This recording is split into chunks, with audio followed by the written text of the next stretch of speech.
5 years ago, I walked away from my 15-year corporate career to teach yoga full-time. And if I'm being completely honest, people still ask me the same question even today. Do you regret it? Sometimes they ask it out of curiosity.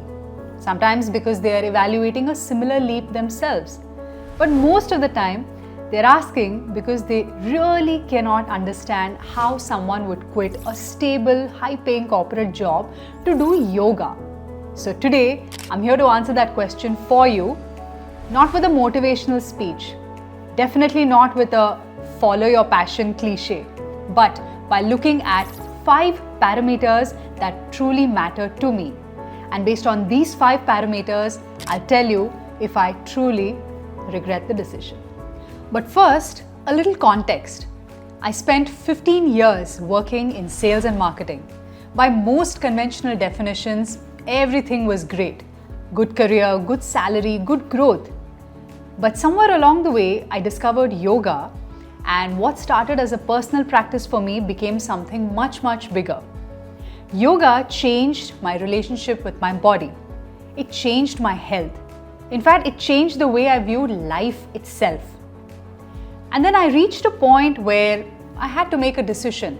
Continue climbing the corporate ladder or take a leap into something that felt far more meaningful. I chose yoga. Now 5 years later, let's evaluate that decision. Parameter number 1, creative freedom. Back in corporate life, every little decision went through layers of approval. Presentations, reviews, alignment meetings, stakeholder buy-in. And frankly, that's how large organizations work, isn't it? But as an entrepreneur, let me tell you, the creative freedom is absolutely incredible. If I have an idea today, I can test it today.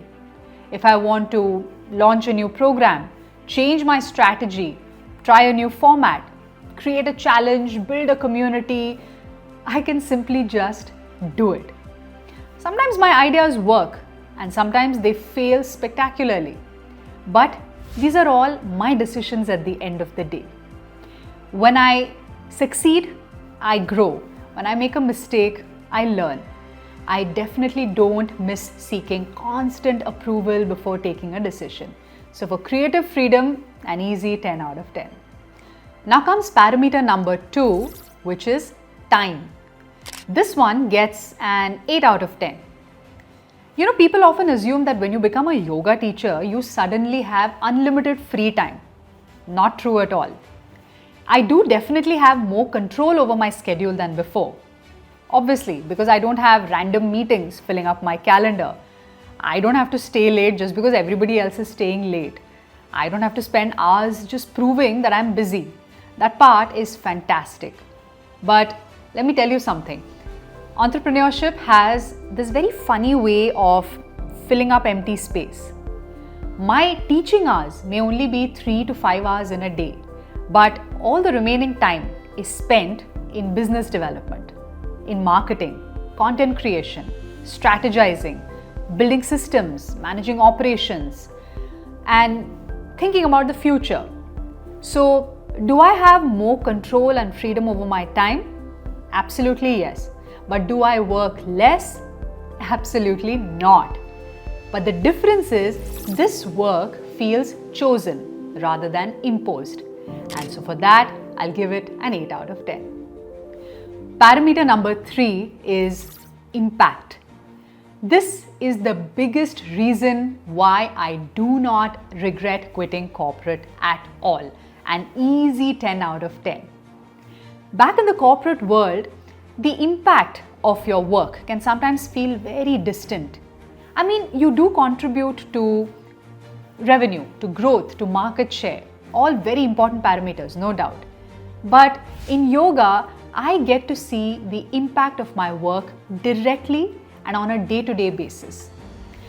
I've coached over 1,000 people so far. I've spent more than 2,500 hours teaching online. I've seen people go from being completely sedentary to moving their bodies every single day. I've seen busy professionals who firmly believed that they had no time for exercise become stronger, more confident, and more in control of their lives in general. But the thing that I'm most proud of is the community that I have built. A community of people that show up for themselves every day. People who support each other, who cheer for each other, and people who've made daily movement a non-negotiable habit. Now, when someone tells me, I don't suffer from chronic back pain anymore, or that I'm sleeping so much better, or that I feel more energetic through the day to play with my children, even after work. These are things, and this is a level of fulfillment that I never experienced in corporate life. So for impact, an absolutely clear 10 out of 10.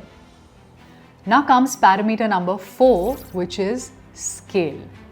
Now here is where things begin to get a little bit more complicated. I would honestly give this just a 5 out of 10. You see, the challenge with teaching live online classes is that your reach is very limited. There's only so many hours in a day, right? There's only so many classes you can teach, and there's only so many people whom you can serve personally. And this is something that I think about a lot. Recently, I started building an on-demand library of movement.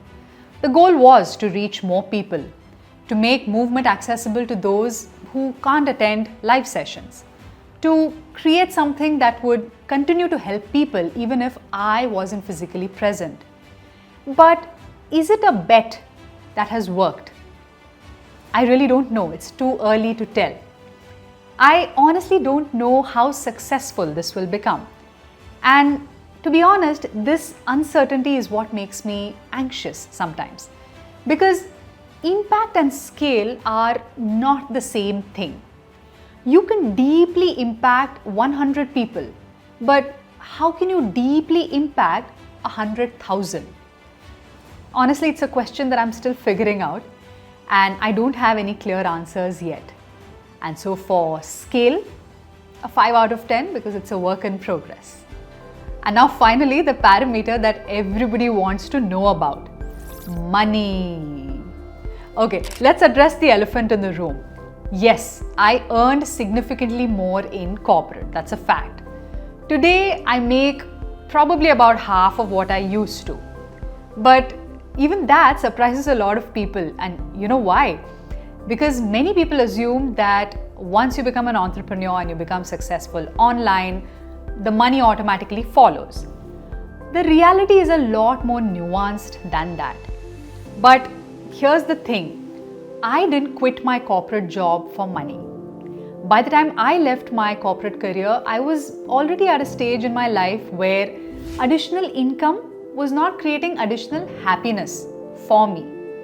And I had saved enough. I had saved responsibly. I had planned very carefully. So I was not really chasing a bigger paycheck. I was actually chasing a different kind of life. Now, whenever this topic comes up, somebody will inevitably say, "Oh, but it's very easy for you because your husband still has a corporate job, right?" Now, here's where I'd like to clarify something. Even today, after almost 2 decades of being together, we still contribute equally to all our household finances. The decision about quitting corporate was really not about someone else supporting me, but it was about building a life that aligned with my values. And honestly, if you ask me whether I could earn more if I had stayed in corporate today, probably yes. But do I regret the trade-off? Absolutely not. Because I have gained things that money alone cannot buy. And I've also come to realize that when you create genuine value and when you serve people with true intent, the money follows. Maybe not all at once, maybe not in a straight line, but over time it definitely does. My hope is that in the years ahead, I continue to grow in my chosen field of work. Not just by teaching yoga and helping people fall in love with movement, but by also helping aspiring yoga teachers and fitness professionals communicate better, teach better, and build more sustainable careers of their own.